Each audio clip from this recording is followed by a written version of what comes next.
Assalamualaikum warahmatullahi wabarakatuh. Bismillahirrahmanirrahim. Wassalatu wassalamu ala rasulillah. La hawla wa la quwata illa billah. Rabbi srohli sodri wa yassirli amri. Wahlul uqtatam min lisani yafqahu qawli, amma ba'du. Puji syukur kehadirat Allah Subhanahu wa taala atas berkah limpahan rahmatnya lah, alhamdulillah, di siang hari ini, tepatnya hari Selasa 10 Agustus 2021, QLM mengudara bersama mitra. Dan alhamdulillah kali ini sudah yang ke-207 silaturahim kita, yang insya Allah manfaat bagi kita semua, insya Allah menjadikan kita orang-orang yang pada akhirnya akan lebih berkualitas. Karena sungguh bahwa QLM adalah satu ruang di mana kita ingin, atau harapan kita adalah menjadikan kita semua dalam kehidupannya lebih berkualitas. Quality life management. Jadi memanage kehidupan kita agar lebih berkualitas. Dan kali ini kita akan membawakan satu tema, membiasakan menyusun rencana kerja. Ini barangkali saja hal yang mungkin mitra tidak membiasakan diri untuk menyusun rencana kerja. Namun kali ini dan seterusnya, mudah-mudahan menjadi pribadi yang senang dengan rencana. Jadi apapun kalau direncanakan, insya Allah niatnya akan bagus sekali. Dan hasilnya pun akan maksimal karena kita punya rencana dengan baik. Nantinya kita akan bahas dengan 9M sebagai rujukan kita, sebagai inspirasi kita untuk menjadikan kita orang-orang yang membiasakan menyusun rencana kerja kita. Apapun pekerjaannya kita rencanakan. Dan kali ini sungguh akan sangat luar biasa manakala kita memahami dan mengetahui serta mengimplementasikan apa yang kita ajarkan, apa yang kita pelajari, apa yang hari ini kita diskusikan bersama-sama, yaitu membiasakan menyusun rencana kerja dengan 9M. Apakah 9M itu nantinya akan dijadikan satu rujukan? Iya. Ini diantaranya, karena memang masih banyak sekali bahwa menurut para pakar pun demikian banyaknya supaya kita bisa menjadi orang yang membiasakan menyusun rencana kerja. Namun karena kita keterbatasan waktu dan keterbatasan situasi kondisi, sehingga kita mengerucutkan, menyimpulkan, atau paling tidak memberikan satu batasan dengan 9M lah, kita akan bisa menjadi orang yang insya Allah membiasakan menyusun rencana kerja. Nah, ini QLM yang ke-207. Kami di studio senang sekali berjumpa mitra, senang sekali berbagi dengan mitra bersama-sama rekan-rekan kami yang ada di studio Radio Jakarta Islamic Center, atau di TV channelnya, atau di streamingnya. Jadi banyak sekali sebenarnya tools yang digunakan oleh studio Radio Jakarta Islamic Center yang insya Allah bisa dimanfaatkan oleh semua mitra yang ada dimanapun berada, yang terjangkau oleh internet. Mari kita sama-sama untuk membahasnya satu persatu sehingga kita akan betul-betul memahami bahwa nantinya ke depan kita sudah terbiasa dengan membiasakan menyusun rencana kerja. Nah, yang pertama, M yang pertama, kita lihat merencanakan kegiatan. Betul bahwa apapun mesti kita rencanakan, sekecil apapun pekerjaannya mesti kita rencanakan. Karena apa? Dengan rencana tadi saya katakan, maka hasilnya akan sangat maksimal. Dengan rencana kita akan menjadikan diri kita orang-orang yang disiplin, orang-orang yang akan bisa memberi waktu kepada tujuan yang hendak kita gapai. Jadi yang pertama sekali adalah merencanakan kegiatan. Ini setiap kita ini ingin bekerja, maka rencana yang pertama adalah apa sebenarnya sih? Yaitu merencanakan kegiatan. Kita tuliskan apa sih rencananya gitu. Kemudian di sana ada membuat sesuatu, membuat satu skema, membuat satu batasan, satu hal yang akan kita kerjakan. Karena dengan membuat rencana, maka niscaya kita akan memberikan satu kemudahan untuk kita. Bahkan menurut para pakar, para ahlinya ini, kalau kita punya satu hal, katakanlah merencanakan kegiatan, maka yang terjadi adalah kita akan memudahkan kita melaksanakan tugas-tugas yang ingin kita kerjakan gitu. Atau pekerjaan kita akan terorganisir karena ada rencananya gitu. Jadi betul sekali tidak ngawur-ngawuran gitu.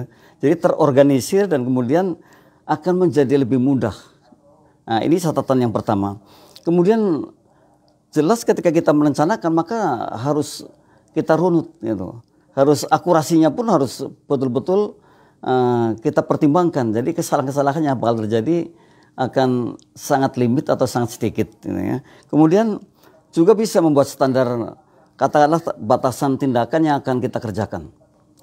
Atau standar di mana kita ingin mengerjakan hal seperti ini. Dan perencanaan itu bisa dipakai untuk pedoman kerja kita. Ini hebatnya kita merencanakan kegiatan. Jadi kalau kita bekerja tanpa rencana berarti nggak ada pedoman untuk mengerjakannya. Biasanya kalau orang-orang yang mengerjakan tanpa rencana, maka ya larinya kemana-mana. Kita tidak punya satu rel di mana kita akan berjalan, kemudian di situ kita akan pijak, nah sampai kepada tujuan yang kita tuju. Nah ini sekali lagi bahwa dengan merencanakan kegiatan maka hasilnya akan sangat luar biasa bagus. Nah merencanakan itu di dalamnya ada tadi membuat tugas lebih mudah, kemudian tugas kita akan terorganisir dengan apa? Dengan baik menuju arah yang akan kita gapai. Saya akan ke sana nih arahnya. Maka betul-betul kalau kita terorganisir maka akan cepat sampai dan cepatnya selamat gitu ya. Karena tidak lari ke kanan, ya lari ke kiri. Kita akan lurus ke sana gitu. Kemudian kita juga akan memberikan akurasi yang baik terhadap rencana kita. Karena apa? Gunanya tidak untuk menghindarkan kesalahan-kesalahan yang barangkali saja ke depan terjadi gitu. Oleh karena itu saya katakan membatasi lah atau melimitasi kesalahan-kesalahan yang akan diperbuat oleh kita dengan adanya satu rencana. Dan kita juga bisa memberi batasan kepada pekerjaan yang akan kita kerjakan atau tindakan yang akan kita lakukan. Kita bisa memberi batasan di situ. Ini bagusnya kita punya rencana sehingga arahnya fokus kita ke sana. Tujuannya adalah ke sana gitu. Dan titiknya di sana. Nah ini kalau kita tidak punya rencana kan jadi kemana-mana ya. Jadi tidak fokus pada akhirnya. Dan bisa jadi kalau orang melakukan sesuatu yang tidak fokus, hasilnya pun tidak akan pernah menjadi hasil yang maksimal. Nah, kemudian yang tadi saya katakan bahwa perencanaan ini bisa dipakai untuk pedoman kerja kita. Wah luar biasa mitra. Kalau kita punya rencana, kita punya pedoman ya, kita punya pedoman kerja sehingga sampailah kita kepada yang berbahagia gitu. Karena apa? Kita sudah punya pedoman, kita punya tujuan, kemudian pekerjaannya pun terorganisir atau terarah. Nah, itu, maka tidak akan ada sesuatu yang pada akhirnya tidak fokus. Dan ketika kita mengerjakan sesuatu hal dengan fokus, hasilnya sangat luar biasa sekali. Dan bisa coba mitra mencobanya dengan satu saja merencanakan, kemudian kita memberikan apresiasi yang tinggi terhadap perencanaan tersebut. Di antaranya tadi ada hal-hal yang bisa mendukung perencanaan itu sukses kita lakukan. Ini yang pertama. Jadi jangan salah, kalau kita ingin melakukan sesuatu dan dengan baik dan melakukan sesuatu dengan hasil maksimal, maka perencanaan mesti dibuat. Nah, yang kedua, jadi membiasakan membuat sebuah rencana. Yang kedua adalah menentukan, ini sudah yang ketiga. Yang kedua, membuat jadwal. Nah, ini hebatnya lagi kalau kita membuat jadwal. Jadwal ini juga merupakan satu batasan bagi kita. Kalau kita membuat jadwal tentu kita akan dilatih disiplin diri. Karena ada jadwalnya, kira-kira jam sekian sampai jam sekian saya ini. Kemudian lanjut ini, lanjut lagi ini, sampai selesainya. Jadi jadwal itu membuat kita menjadi orang yang sangat disiplin. Jadi tidak ngawur-ngawur ya, umpamanya 10 jam kita gunakan atau 8 jam kita gunakan, kalau kita buat jadwalnya, maka akan tertata sekali dan rapi sekali. Pertanyaannya, apakah kita sudah terbiasa membuat jadwal sendiri untuk pekerjaan-pekerjaan yang harus kita lakukan? Ini adalah pertanyaan yang semua kita mestinya bisa menjawab dengan baik. Apakah kita sudah biasa melakukan itu atau mungkin belum. Kemudian dengan jadwal juga akhirnya apa? Kita terlatih dengan tanggung jawab. Ya, kenapa? Di dalamnya ada tanggung jawab kan. Kita punya jadwal. Kalau jam 9 sesuai jadwal saya harus begini. Jam 11 sesuai jadwal saya harus begini. pada jam 12 sesuai jadwal harus begini. Nah ini indahnya kita kalau kita memiliki jadwal. Nah, bagaimana kalau tidak memiliki jadwal ya? Tadi saya katakan, bisa jadi kita akhirnya membuang waktu yang sedemikian hebatnya, yang waktu itu tidak akan pernah kembali, dan kalau kita kehilangan waktu 1 menit saja, artinya 60 detik kita sudah sia-siakan. Nah, bagaimana dengan waktu yang 1 jam, yang 2 jam, dan itu setiap hari? Nah, ini perlu ternyata menjadi perenungan kita bahwa membuat jadwal itu sebuah kebutuhan untuk menjadikan kita orang-orang yang terbiasa menyusun rencana untuk pekerjaan kita. Yang ketiganya, tentu dengan jadwal ini kita tidak akan pernah membuang waktu. Ini jadwal ini betul-betul menolong kita akan mengepaskan waktunya. Ini jadwal. Jadi kalau kita punya jadwal, kemudian kita betul-betul bertanggung jawab dengan jadwal tersebut, maka waktu sedikit pun tidak akan pernah terbuang karena semua sudah terjadwal. Nah, ini makanya ya tentu kalau di sekolah ya ada jadwal yang umpamanya jam pertama, jam kedua, jam ketiga sampai pulangnya. Demikian pula kita ya sebagai seorang yang tiap harinya juga mengerjakan sesuatu mesti dibuat jadwal agar tidak membuang waktu sedemikian banyak yang kita buang gitu. Nah, kemudian apa? Tentu dengan jadwal itu rutinitas kita akan sangat teratur sekali. Tadi saya katakan dengan jadwal itu kita tidak bisa melangkah-langkah. Kalau jam 8 harus begini ya begini, jam 9 begini kan. Karena sesuai dengan jadwal yang kita buat. Nah, sehingga kalau toh mungkin melenceng ya tidak begitu jauh. Ini pentingnya kita membuat sebuah jadwal ya. Nah, atau bila perlu jadwal itu bukan hanya jadwal harian, tapi jadwal mingguan, jadwal bulanan, sampai jadwal tahunan. Artinya kita sudah punya yang namanya lifeline. Jadi garis kehidupan kita gitu. Ini kalau saya setiap harinya di sini, ini jadwalnya ini. Nanti setiap minggu begini, setiap bulan begini, setiap tahun begini, 5 tahun ke depan seperti ini. Itu kalau orang-orang yang saya lihat, orang-orang Korea itu betul-betul dibikin seperti itu. Sehingga ada memiliki paling tidak tadi pedoman untuk bisa melangkah lebih baik. Nah, ini miris memang menurut kita. Apakah kita punya jadwal yang seperti itu? Kalau kita belum punya jadwal ya, ayo kita mulai membuat jadwal. Dan ternyata dengan membuat jadwal juga bisa menciptakan target kita akan tercapai lebih cepat. Ya karena tadi ada fokus di sana ya. Kita tahu jalannya. Kemudian ada jadwalnya, ya kan? Umumnya jadwal ini berlaku setahun dan yang setahun ini saya harus sampai sini, itu tak kelihatan banget. Dan ini indah jadinya. Jadi apapun kalau terencana dengan matang dan membiasakan diri dengan rencana, maka betul-betul akan terasa tidak ada beban. Tapi yang terasa adalah keindahan yang luar biasa. Dan itu nanti berdampak kepada produktivitas kita.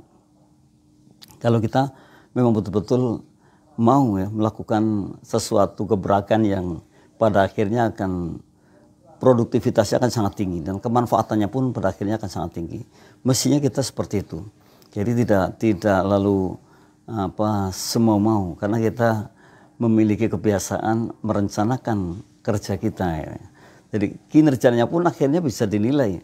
Karena apa? Di dalamnya kan tadi ada self disiplin diri yang tinggi juga karena kita punya jadwal kan gitu ya.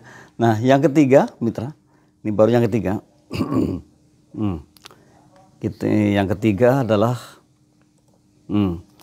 menentukan tujuan.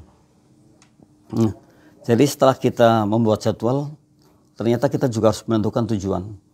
Kalau orang yang biasa dengan atau biasa dengan satu rutinitas yang terjadwal, rutinitas yang terplanning dengan baik, maka tentu kita akan melihat, kita akan berpikir di mana saya berhenti. Nah ini menentukan tujuan. Jadi kita ulang kembali, kalau dari atas ya mitra, kita lihat lagi. Nah, dengan membiasakan menyusun rencana kerja, maka yang ketiga adalah, ini yang kedua, dan yang ketiga adalah menentukan tujuan. Jadi hari ini saya sampai mau apa nih? Hari ini sampai di titik apa? Maka ketika kita menentukan tujuan dan dilakukan dengan baik, wow, saya tidak akan pernah lari ke sana kemari. Karena tujuan saya adalah ke sana gitu. Pernah saya ilustrasikan kalau kita mau ke Surabaya ya, nanti akan naik kereta dan berhenti di Surabaya. Bukan berhenti di mana-mana, kan tujuannya Surabaya. Demikian pula dengan kerja.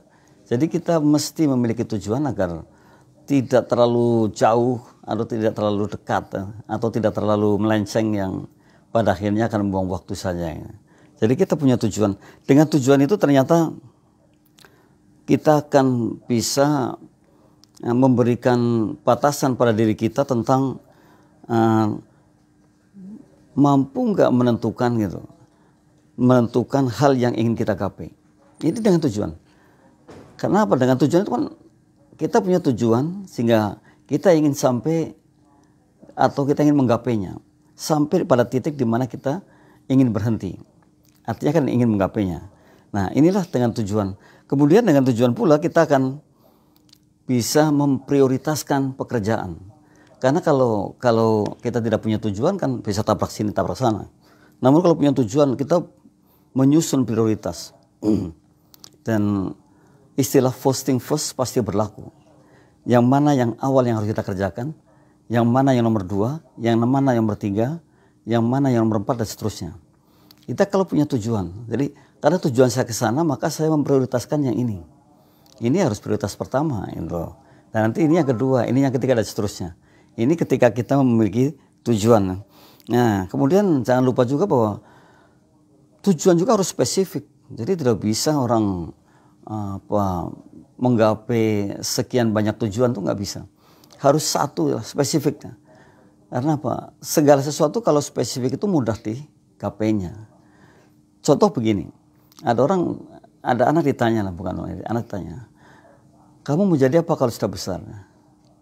Terus jawabannya, saya mau jadi orang sukses. Ini sangat sulit sekali karena sukses itu banyak sekali. Maka spesifikkan. Contohnya, saya ingin sukses menjadi penjual tempe. Nah, ini sangat spesifik. Jadi yang kita pelajari adalah bagaimana kita mengolah tempe dengan baik, membeli kedelai dengan baik, menjualnya dengan baik. Itu sangat spesifik. Jadi jangan hanya mengatakan ingin sukses. Ini sangat luas sekali. Dan itu tidak spesifik sehingga tidak akan pernah tergapai walaupun satu. Nah, ini pentingnya punya tujuan. Nah, kemudian tujuan juga harus realistis. Jadi tidak bisa ngawur-ngawuran juga. Tadi kemarin kalau nggak salah saya katakan, kalau kita tidak pernah bermain atau tidak pernah nimbrung atau mungkin menjadi ketua partai, nah, jangan berharap kita ini kemudian ingin menjadi anggota dewan ya. Karena memang harus melalui seperti itu kan. Ya, nah, ini makanya harus realistis, disesuaikan dengan keadaan saat ini. Kita kadang-kadang kan semua maunya aja ngomong gitu, ingin jadi ini gitu, tapi tanpa melihat kenyataan yang ada ya. Ya akhirnya apa? Jauh panggang dari api kan, nggak kena-kena, nggak sampai-sampai gitu. Nah ini jadi dengan adanya tujuan kita punya tujuan yang realistis. Kemudian tujuan pula yang terukur pula. Jadi yang bisa kita gapai lah. Jadi kalau kemarin saya katakan bahwa kalau saya seorang karyawan dan kemudian kita ingin menggapai menjadi supervisor, ini sangat mungkin sekali. Atau mungkin menjadi manajer itu sangat mungkin. Dan itu betul-betul terukur ke situ. Gitu ya. Jadi nggak kemana-mana. Nah, ini latihlah putra-putri kita atau anak-anak kita yang masih muda untuk bisa seperti itu. Jadi artinya kalau punya cita-cita, punya impian atau punya sesuatu yang ingin digapai harus yang membumi lah. Yang artinya terukur begitu, yang realistis dan ya kalau kita memberikan waktu pun tidak akan terlalu jauh melencengnya. Jadi akan tepat ke situ. Ini menentukan sebuah tujuan. Nah, pertanyaan kembali, apakah mitra sudah seperti ini? Senang dengan pekerjaannya kemudian menuliskan tujuannya atau paling tidak goal yang akan kita gapainya. Nah, kalau kita sudah seperti itu, pasti adalah goal-goal harian yang bisa kita ciptakan. Nah, ini jangka pendeknya, belum lagi menengah dan jangka panjangnya. Di orang-orang yang paham seperti ini, maka akan sangat bagus dalam beraktivitas sehari-harinya. Sangat berbeda kalau orang yang tidak punya jadwal, tidak punya tujuan, ya, maka kan akhirnya semua mau mau berhenti dimanapun boleh. Namun sayangnya kan kita harus membuang waktu sedemikian rupa. Kita harus membuang waktu sedemikian yang harusnya ketat kita iring sehingga sesuai perjalanan kita akan berhasil atau sesuai dengan apa yang kita berikan waktunya atau time pace-nya. Nah, kita akan menggapai sesuatu. Orang terjadi ini atau kehidupan kita terjadi tidak menggapai apapun karena kita tidak punya tujuan yang spesifik tadi. Atau paling tidak kita tidak punya goal yang harus kita ciptakan. Ini kan jadi masalah tersendiri dalam kehidupan kita ya. Artinya kalau kita seperti itu berarti bisa jadi kita nol ya, tidak bisa menciptakan satu goal yang mestinya kita bisa ciptakan minimal satu goal. Padahal kita bisa ciptakan banyak sekali karena kita memang sangat luar biasa. Ini yang ketiga. Mari kita lihat yang keempat. Nah, yang keempat adalah menentukan peran. Nah, ini juga sangat penting sekali. Biasanya kalau kita mampu menentukan peran, kita akan bisa membaginya. Ada peran individu, ada peran teamworknya, ada peran marketingnya, ada peran administraturnya. Ini banyak sekali. Jadi kalau orang yang mampu menentukan peran sendiri, maka dia akan menjadi aktor yang paling hebat. Nah, ini pentingnya kita bisa menentukan peran. Siapa sebenarnya sih yang dijadikan rujukan bahwa usaha ini akan berhasil, gitu. Contohnya itu. Nah, ya tentu kepada diri kita kan merujuknya. Tapi kemudian ya sebaik-baik kita kan bisa mengumpulkan orang-orang pandai, kemudian dijadikan katakan satu wadah, kemudian untuk memanfaatkan ilmu masing-masing ke masyarakat luas ya. Di antaranya tadi kalau saya katakan itu ada teamwork, atau kemudian ada pemeran marketingnya atau marketersnya, atau pemeran administratornya, atau pemeran mungkin untuk sarana prasarananya. Jadi semua harus dibagi-bagi. Itu tidak bisa kita kerja sendiri saja, karena untuk menjadi sukses besar itu sangat sulit angka satu gitu ya. Sekalipun mungkin ya, tapi sangat sulit angka satu. Jadi kalau untuk menjadi orang besar ya harus betul-betul berkongsi dengan orang lain, betul-betul bekerja sama dengan orang lain. Maka menentukan peran ini hal yang penting. Ya, peran saya sebagai apa dalam hal ini, dalam hal yang ingin kita gapai gitu. Atau tadi saya katakan ada peran individunya, ada peran teamworknya, ada peran marketingnya, ada peran administratornya, ada peran yang lain. Jadi kita mesti seperti itu. Jadi jangan tidak punya peran gitu ya. Atau kalau orang mengatakan ya, jadilah Anda pemain di situ ya. Artinya mengambil peranan, tidak hanya jadi penonton. Kalau hanya jadi penonton, ya menikmati aja, menikmati nontonnya aja. Namun tidak bisa memberikan yang lebih kepada orang lain. Namun kalau kita menjadi peran, apalagi peran utama gitu, ya tentu akan bisa berbagi dengan yang lain. Bahkan kalau kita menjadi peran utamanya, itu justru kitalah yang akan dikenal oleh banyak orang. Karena peran utamanya kan, dan ketika itu terjadi maka sangat beruntung kita ini. Itu bukan hanya menjadi penonton, tapi menjadi pemeran, itu pemeran utama dalam sebuah dagelan atau sebuah drama atau yang lain, atau sebuah film atau yang lain. Ini yang keempat. Jadi menentukan peran untuk menjadikan kita orang yang terbiasa dengan menyusun rencana, maka di sana juga bisa menentukan perannya.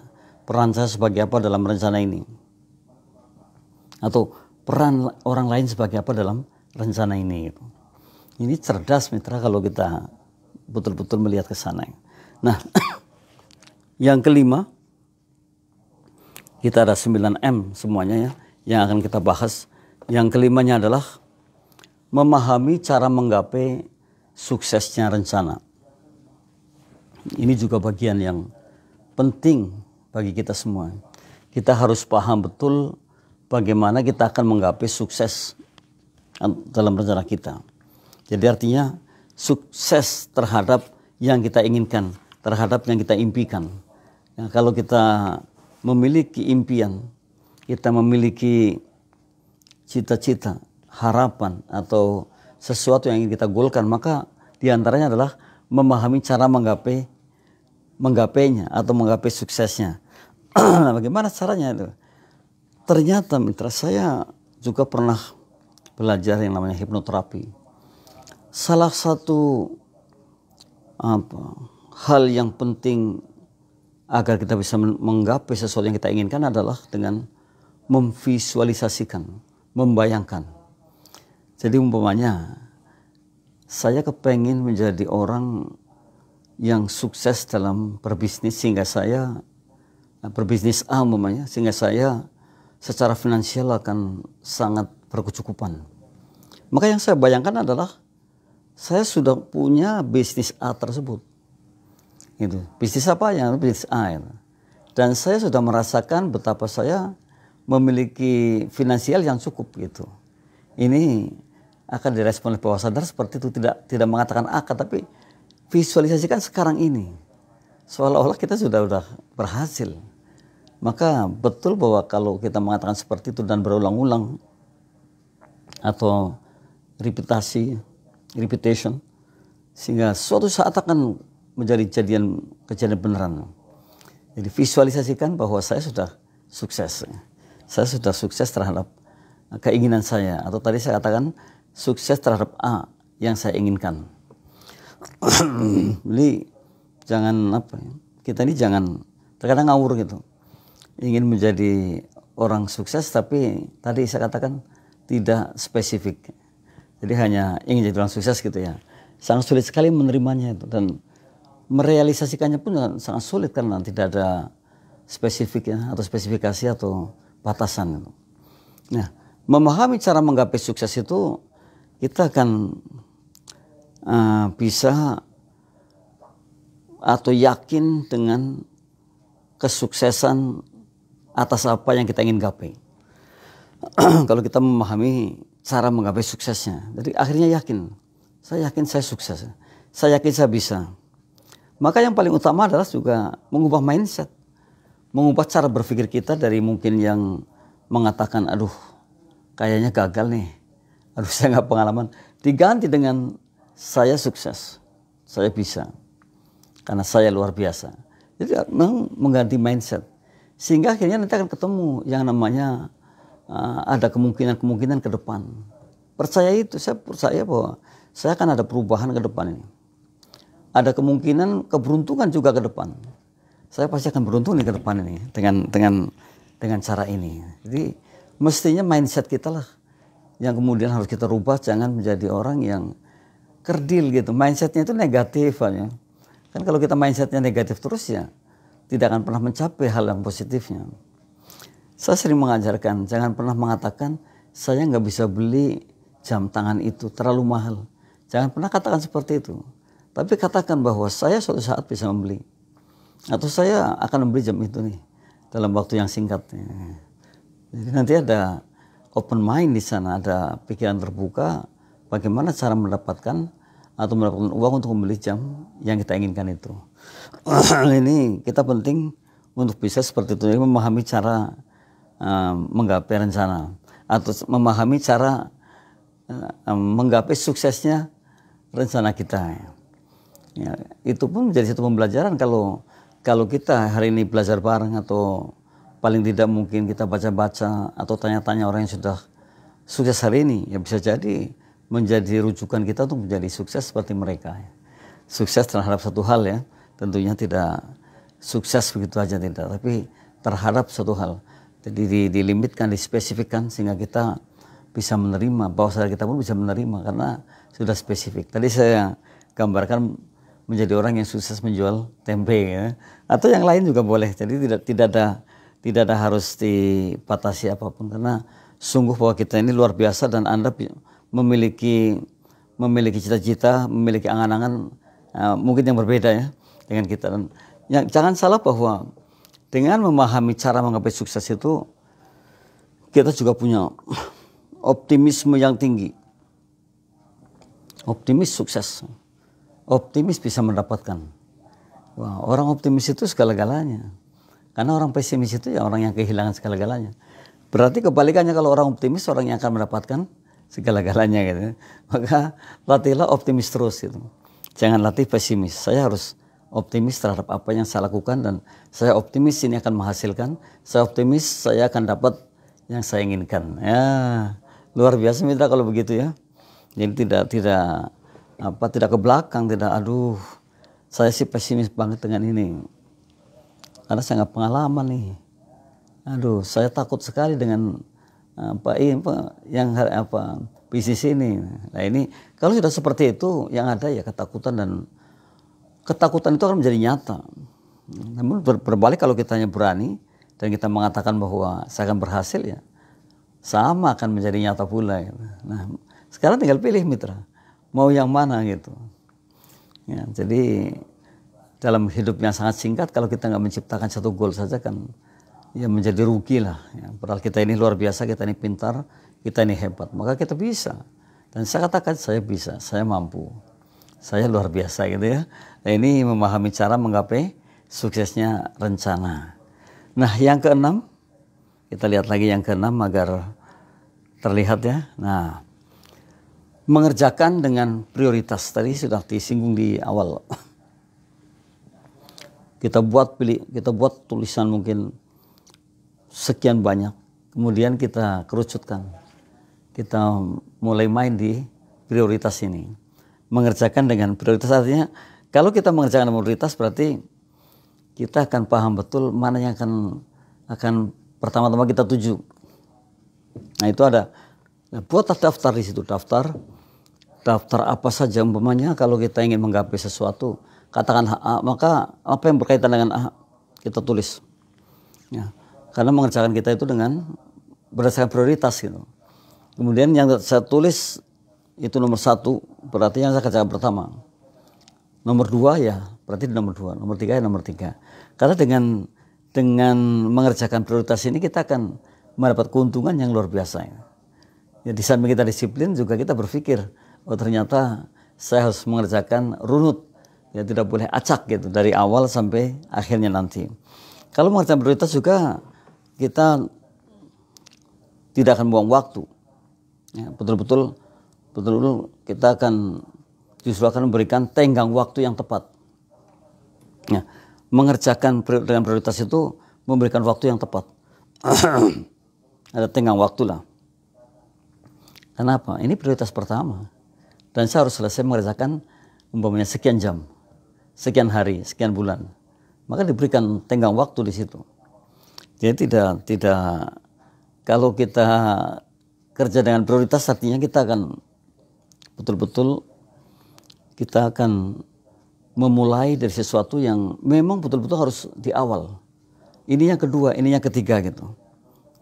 Ya, karena apa? Dengan prioritas itulah pada akhirnya kita tahu kriteria-kriteria yang urgent, kriteria yang mungkin oh ini bisa belakang, ini bisa di tengah gitu. Ini mengerjakan dengan prioritas. Jadi buatlah sebuah prioritas. Cara membuatnya mudah sekali. Kita tuliskan banyak sekali prioritas, kemudian kita kerucutkan. Mana yang paling urgent, yang paling penting.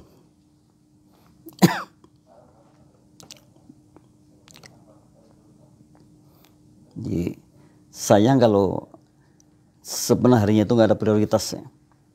Bisa jadi yang harusnya di belakang jadi ke depan, yang seharusnya di tengah jadi ke belakang. Nah, akhirnya tidak maksimal. Nah, kemudian ketika kita punya prioritas juga kita akan satisfy. Kita akan sangat puas. Ya, karena apa? Kerja sesuai dengan apa yang kita prioritaskan. Lanjut yang ketujuh. Sorry, ini 8, 6, kemudian yang ke-7. Nah, memperbaiki kekurangan dengan segera. Ya, ini yang jelas banyak yang seperti ini. Kekurangan-kekurangan kita ini banyak. Jadi, namun terkadang untuk memperbaikinya malas. Atau mungkin mengatakan, ini nanti aja. Itu nanti saja. Padahal mestinya kita akan memperbaiki dengan segera. Nah, bagaimana caranya supaya kita ini bisa menjadi orang yang membuang 2M tadi? M pertama malas, yang kedua menunda. Jadi kalau kalau ternyata ada kekurangan, kita harus segera memperbaikinya. Ya, tentunya mengidentifikasi kelemahan. Kita identifikasi dulu, kita pilah-pilah dulu kelemahan-kelemahan yang bakal timbul atau kelemahan-kelemahan yang timbul. Nah, dari situ kemudian kita akan memperbaiki dengan segera itu kelemahan-kelemahan tadi. Tapi kita juga tidak harus lupa dengan manfaat kelemahan itu. Kalau kita tahu manfaatnya, tentu akan bisa menjadi pembelajaran baru. Nah, kalau ke depan berarti kan tidak lagi harus membuat kesalahan yang sama atau membuat kesalahan yang lebih. Karena sudah apa? Sudah belajar dari kekurangan yang kita dapatkan. Jadi kekurangan itu bisa menjadi satu rujukan kita untuk menjadi lebih baik ke depannya. Itu kalau kita paham ya. Karena kita tahu manfaatnya. Oh, ternyata kekurangan itu ada manfaatnya gitu. Ya, semua itu ada manfaatnya. Bukan hanya ketika kita mendapatkan hasil yang kita inginkan, tapi ketika kita tidak mendapatkan hasil yang kita inginkan pun masih ada manfaatnya. Oleh karena itu, termasuk di antaranya adalah mampu menghadapi kekurangan kita dengan bijak. Nah, mampu menghadapi kekurangan kita dengan baik. Gitu, itu ada di dalamnya. Jadi mampu mengatasi kekurangan kita dengan baik, dengan bijak. Jadi kalau kita punya masalah, kemudian kita mampu mengurainya, mampu mencari jalannya. Toh satu masalah ada 1000 jalan sebagai pemecahnya gitu. Jadi sebenarnya mah tidak sulit-sulit amat ya. Kalau masalahnya satu, jalannya ada 1000 kan. Pasti menjadi pemenangnya. Nah, ini penting bagi kita untuk memperbaiki kekurangan dengan segera. Jangan tunda-tunda lagi. Kemudian bangun segera kekuatannya. Jadi kalau kita sudah tahu kekurangannya ini, lalu kita bangun kekuatannya. Kalau kekurangannya satu, kita membangun 2 kekuatan, ya kan masih ada sisa 1 nih. Itu akhirnya kita berhasil nih. Jadi jangan ketika kita ada kekurangan lalu kita lari. Ketika ada kekurangan lalu kita lemes. Bahkan tak bertenaga. Bisa jadi kemudian mental pikirannya pun akan terpengaruh dengan kekurangan tadi. Sehingga tidak bisa apa-apa. Yang ada tadi 2M tadi. Malas dan menunda. Nah, kesempatan kita ketika kita ini mendapat kekurangan, maka segera diperbaiki. Itu memperbaiki kekurangan dengan segera. Maka dengan itu yang terjadi adalah kita mampu menghalau yang namanya kekurangan itu. Kita mampu menghalau yang namanya masalah yang timbul. Nah, ini sudah satu kemenangan. Ini salah satu hal yang mestinya kita terus-menerus ya, melakukan seperti itu. Nah, kita lihat yang ke-8. Ya. Mengembangkan rencana secara maksimal. Kan tadi sudah punya rencana, kemudian kita kembangkan secara maksimal. Jadi ternyata rencana pun harus dikembangkan. Jadi dia tidak didiamkan gitu ya, atau tidak berjalan seperti dahulu, seperti di awal. Kita akan berjalan yang berbeda gitu kan. Jadi menempuh jalan yang berbeda. Ini penting nih. Kalau dulu kan jalannya ke kanan, kita mencoba agak belok ke kiri. Ke kanan tapi mungkin belok sedikit ke kiri, kemudian lurus lagi ke kanan lagi. Nah, karena apa? Dengan adanya mengembangkan rencana, kita akan paham atau kita akan paling tidak mendeteksi risiko yang bakal muncul. Itu risiko yang mungkin timbul. Nah, ini dengan adanya mengembangkan rencana, kita paham betul bagaimana kita ini mendeteksi risiko yang bakal terjadi. Nah, kalau kita mampu seperti itu, kan berarti bisa lebih hemat risikonya gitu ya, bisa lebih hemat kerugian yang akan kita dapatkan. Nah, ini. Oleh karena itu, dengan mengembangkan secara maksimal rencana kita, maka kita akan bisa mendeteksi hal-hal yang bakal terjadi itu tadi. Dan itu penting untuk kita. Dan terkadang kita tidak pernah sampai ke situ, tidak pernah mengembangkan rencana secara maksimal. Jadi rencananya ya seperti itu udah kemudian kita lakukan. Padahal rencana itu bisa berkembang kemana-mana dan luar biasanya kita mampu karena kita memang hebat.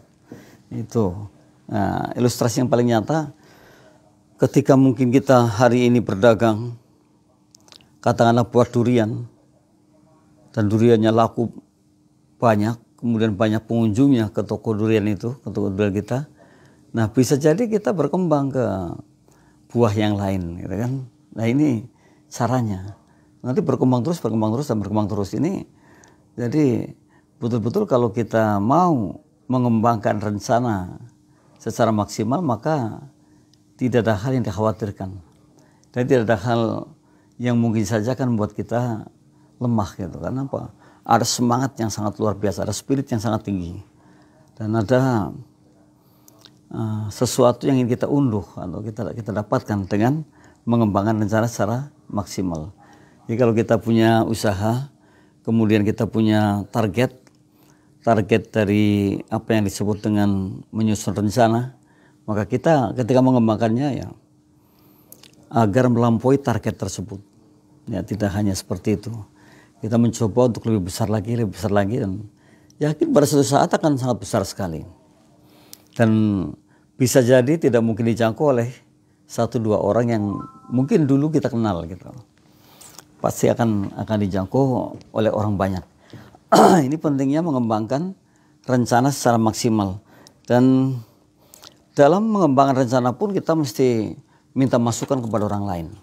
Karena bisa jadi ada hal-hal yang kita belum tahu, ada hal-hal yang mungkin saja ya akan mendukung tercapainya sebuah tujuan lebih cepat gitu. Karena kalau dulu kan ada istilah alun-alun asal kelakon gitu. Sekarang sudah berganti cepat selamat. Kalau dulu kan alun-alun, jadi pelan-pelan lah asal pelan-pelan asal bisa kita lalui. Kalau sekarang enggak, kita sekarang ini cepat selamat. Ya, udah luar biasa. Kalau kita alun-alun lagi ya berarti sudah ketinggal. Kita inginnya cepat selamat. Dan di pengembangan rencana secara maksimal ini ada percaya dengan kemungkinan yang akan terjadi. Ya, karena apa? Ketika kita mengembangkan kan pasti ada plus minusnya atau mungkin pasti ada lah yang namanya ketidakenakan gitu. Sehingga kita akan percaya dengan kemungkinan-kemungkinan yang akan terjadi. Namun saya yakin sekali ketika kita memiliki rencana atau membiasakan diri untuk mempunyai rencana, maka hasil kerjanya akan lebih baik. Dan bisa takjub lah dengan apa yang kita lihat. Kok jadi seperti ini? Kemarin saya mimpinya hanya seperti itu. Bisa jadi seperti itu. Dan ternyata ini banyak cerita-cerita seperti ini dari teman-teman yang sebelumnya tidak terpikirkan dahsyatnya sebuah kejadian, kemudian ternyata terjadi juga itu. Ini kenapa? Karena memang kita ini betul-betul luar biasa. Kita ini orang istimewa lah. Dan kita ini adalah orang yang derajatnya sangat tinggi. Sehingga apapun yang insya Allah diminta oleh kita akan menjadi kenyataan. Dan apapun yang kita pikirkan pun menjadi sebuah kenyataan. Tidak bohong lah, tidak sesuatu yang hanya cerita belakang. Ini pentingnya kita. Nah, yang ke-9 mungkin ini yang terakhir dari 9M. Maka kita miliki yang ke-9 adalah mengevaluasi. Ya, betul sekali bahwa segala sesuatu harus dievaluasi. Tanpa evaluasi yang baik, tanpa sebuah evaluasi, yaitu ada celah mungkin saja menjadikan kita tidak memiliki keberhasilan yang sangat tinggi. Menjadikan kita orang yang tidak maksimal dalam mendapatkan sesuatu atau supaya maksimal kita. Nah, maka itu kita harus mengevaluasi diri. Atau harus mengevaluasi usaha kita sendiri atau mengevaluasi apapun yang saat ini sedang kita geluti. Dengan evaluasi tentu kita akan bisa mengamati kinerja kita. Apakah tahun ini saya kinerjanya lebih cepat atau lebih buruk gitu. Karena apa? Mengevaluasi. Dan biasanya siapa yang mengevaluasi? Ya, bukan dari kita kalau kita karyawan. Atasan kita. Atau paling tidak kalau kita ingin tahu ya kita yang menilai. Tapi kejujuran itu diperlukan. Nah, mengevaluasi diri ini bisa meningkatkan kinerja kita, bisa meningkatkan kemajuan kita. Kita bisa melihat ketika kita mengevaluasi diri kita.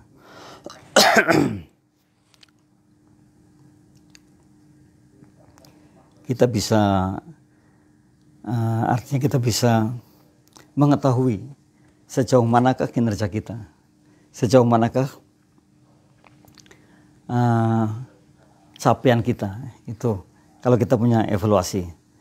Kemudian juga kita bisa melihat kekurangan kelebihannya. Oh, kekurangannya di sini, kelebihannya di sini. Kalau kita bisa melihat kekurangan, bisa melihat kelebihan, kan kita akan cepat sekali memperbaiki kekurangan kita. Kita akan cepat sekali merespon kekurangan-kekurangan yang mesti kita penuhi. Nah, rasanya dengan evaluasi inilah kita akan melihat keberhasilan kita itu sejauh mana. Dengan evaluasi inilah kita akan mengetahui, oh ternyata kinerja saya maksimalnya sampai di sini. Oh ternyata kinerja saya kurang bagus banget nih, kan gitu ya. Karena kita akan ketahuan kinerjanya, ketahuan hasilnya, dan ketahuan prosesnya ketika kita melewati prosesnya. Inilah pentingnya evaluasi. Jadi sangat penting mengevaluasi apapun yang kita kerjakan. Karena dengan evaluasi itulah kita akan bisa, oh ini harus digaspol nih, oh ini harus pelan-pelan nih. Oh, ini yang harus semestinya sudah kita nikmati. Itu dengan evaluasi. Kemudian dengan evaluasi pula kita akhirnya akan bisa menghalau suara-suara negatif dari luar. Kita akan bisa mengatakan positifnya terhadap suara negatif dari luar. Jadi kita akan menghalau dengan positifnya. Kemudian dengan evaluasi pula kita akan bisa merencanakan tindak lanjut ke depannya. Karena kan tadi kalau kita mengevaluasi, kita tahu kelemahan, kekurangannya dan kelebihannya. Dan ketika kekurangan itu terjadi, kan kita akan penuhi. Nah, dengan itu maka kita akan merencanakan tindak lanjut dari kekurangan kita ini. Mau diapain nih kekurangan kita, kan itu ya. Nah, inilah pentingnya kita memiliki sebuah evaluasi dalam menyusun rencana kerja. Nah, jadi jangan kita jangan menjadi orang yang tidak peduli gitu dengan rencana kerja. Hari ini betul-betul menjadikan satu ilmu yang mencerahkan kita, sehingga kita akan memulai dengan segalanya dengan rencana yang matang, rencana yang baik. Karena betul bahwa salah satu sukses besar terhadap apa yang kita inginkan adalah ketika memiliki rencana. Jadi kalau mitra hari ini belum punya rencana, mesti mencoba membuat rencana dulu. Jadi rencana yang betul-betul akan menjadikan kita orang yang luar biasa lah gitu ya. Terbukti bahwa kita ini luar biasa. Terbukti bahwa kita mampu gitu. Nah, kalau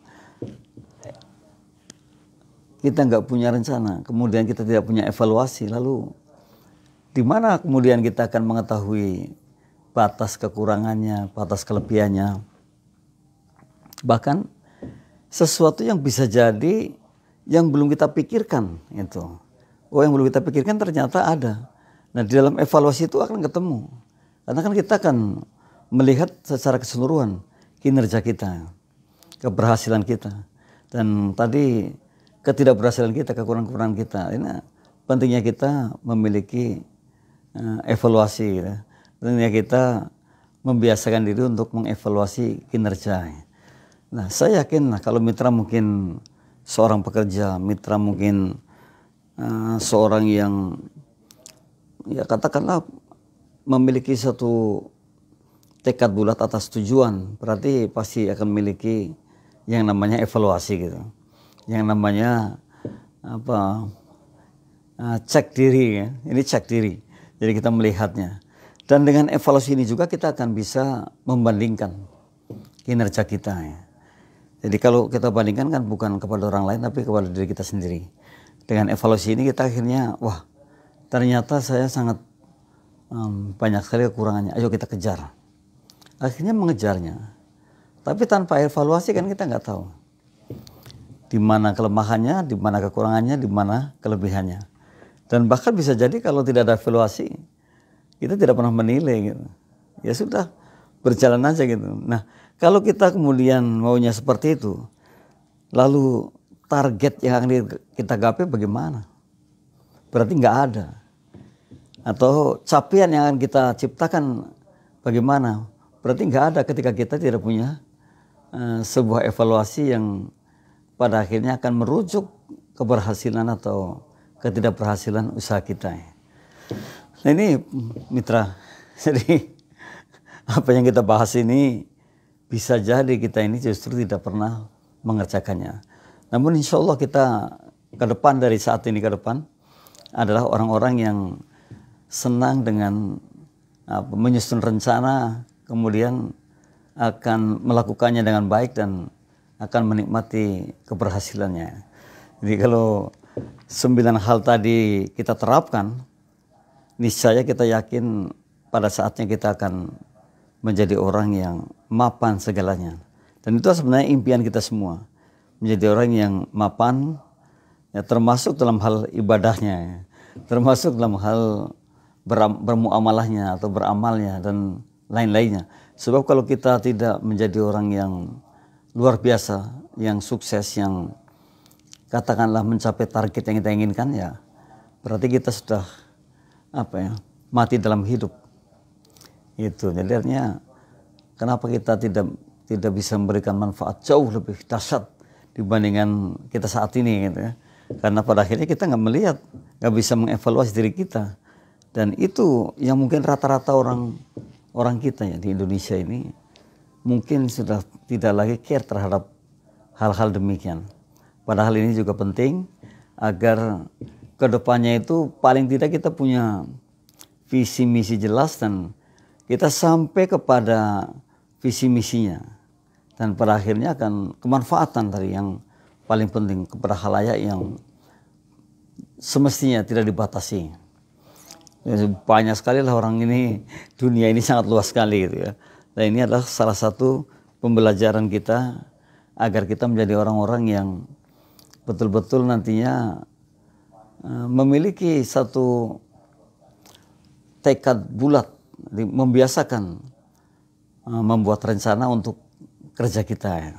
Nih, kalau orang bilang kan dulu gini, aduh resolusi Anda itu apa nih di tahun 2021? Coba apa saja ya. Mestinya kalau orang yang baik akan tuliskan dulu tuh. Kemudian tadi ciptakan yang namanya first thing first.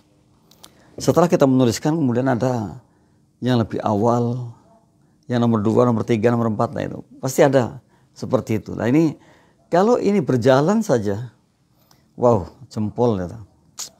Gitu.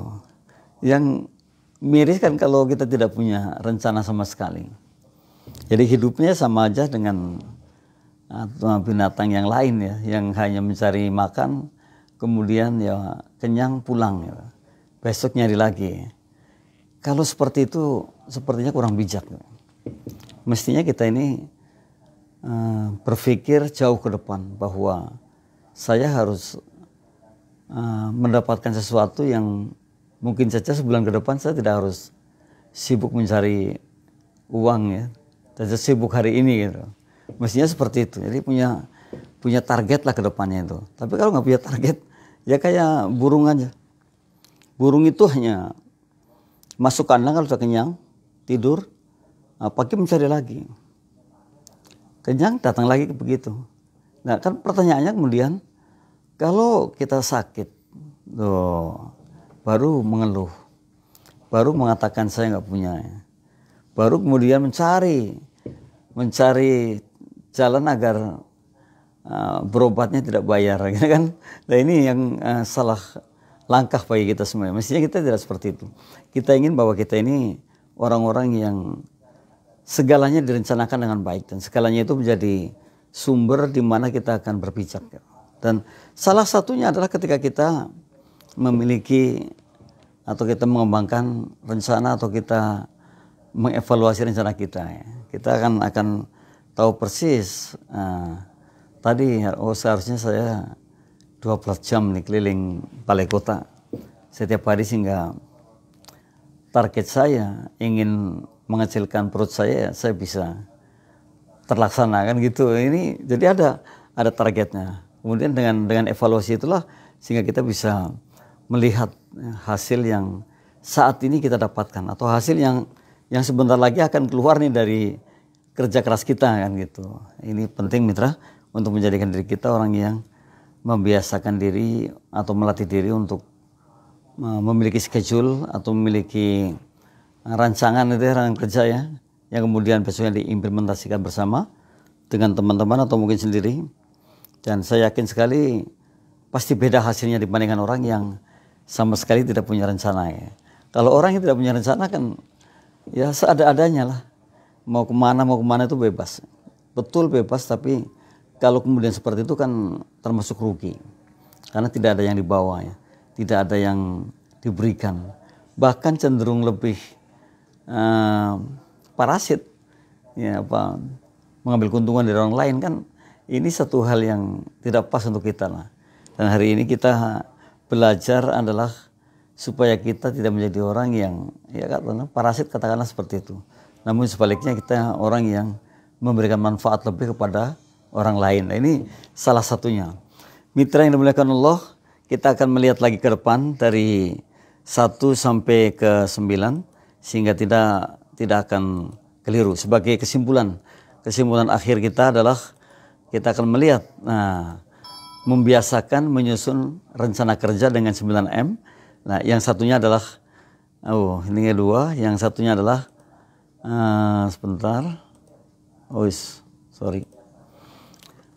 merencanakan kegiatan. Jadi ini harus dibiasakan untuk merencanakan kegiatan. Apapun kegiatannya kita rencanakan aja. Kemudian yang kedua adalah membuat jadwal, juga menjadi satu kebutuhan bagi kita ya. M yang kedua, setelah merencanakan kegiatan kita kemudian membuat jadwal. Dan yang ketiga kita lihat menentukan tujuan. Kita akan menentukan tujuan. Mau kemana sih gitu? Saya akan berhenti di mana sih? Jadi tidak saya enak-enak, tapi saya punya tujuan. Nah, yang keempatnya adalah menentukan peran. Ya, tadi ada peran individu, peran teamwork, peran marketingnya, peran manajerial, peran office-nya dan sebagainya. Jadi menentukan peran lah untuk sebuah kesuksesan kita. Dan yang kelima adalah memahami cara menggapai suksesnya rencana itu. Tadi kan kita udah punya rencana, kita punya tujuan, lalu terus kemudian bagaimana cara menggapainya gitu. Jadi kita akan menggapai suksesnya rencana kita. Jadi tidak dibiarkan begitu saja kita semai lah. Nah, ini penting sekali. Yang keenam, mengerjakan dengan prioritas. Ya kan paham ya. Tadi kita tulis banyak-banyak, kemudian kita prioritaskan. Yang mana yang kita dahulukan. Yang nomor 2, yang nomor 3, dan seterusnya. Maka ketika kita memiliki atau mengerjakan dengan prioritas, hasilnya pasti akan maksimal. Dan inilah yang nantinya kita bilang produktivitas kinerja kita sangat kelihatan kan gitu ya. Yang ketujuh adalah memperbaiki kekurangan dengan segera. Tadi saya katakan buang 2M, itu malas dan menunda. Tidak ada lagi dalam tubuh kita, pikiran kita, jiwa kita malas dan menunda. Atau menunda dan malas itu udah habis, kita buang saja. Saya nggak mau lagi menjadi orang yang malas, menjadi orang yang menunda pekerjaan. Saya akan memperbaiki kekurangan saya saat ini. Dan saya akan terus melihat agar tidak kurang dan tidak kurang terus gitu ya. Yang ada adalah agar cukup atau mungkin lebih sehingga kemanfaatannya akan lebih baik lagi. Yang kedelapan, mengembangkan rencana secara maksimal. Tentu kita punya rencana akan kita implementasikan dalam kehidupan kita dan nanti kita akan mengembangkan yang kita rencanakan itu. Jadi tidak hanya rencana, tertulis rencana, namun kita kembangkan, kita implementasikan dalam kehidupan nyata. Kemudian kita di sana juga sudah diajarkan bagaimana cara membangun network atau networking. Karena salah satu unsur yang saat ini sangat dibutuhkan adalah masyarakat luas yang banyak yang bergabung dengan kita, yaitu kita membangun networking. Jadi buat net terus, netnya nggak habis-habis. Sedunia ada semua. Wah, luar biasa nih. Dan yang ke-9, yang terakhir adalah mengevaluasi. Dan ini sebuah perenungan, kontemplasi, evaluasi itu apapun pekerjaannya kalau dievaluasi hasilnya akan semakin kentara, semakin terlihat dan akan semakin menjadikan kita cerdas. Karena kita akan paham, oh kekurangannya di sini, kelebihannya di sini. Oh ini ternyata ketika saya memahami dengan adanya evaluasi, maka saya menjadi orang yang jiwa yang tenang gitu. Karena apa?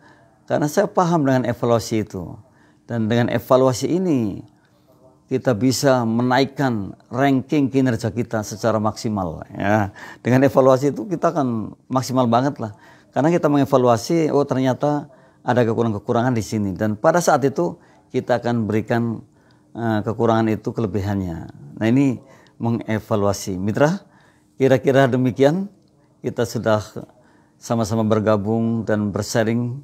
Semoga manfaat. Kita akan ketemu lagi di pekan depan. Masih temanya adalah sekitar kehidupan kita sehari-hari. Semoga QLM tetap mengudara sampai kapanpun. Kurang lebihnya mohon maaf. Billahi taufiq wal hidayah. Wassalamualaikum warahmatullahi wabarakatuh.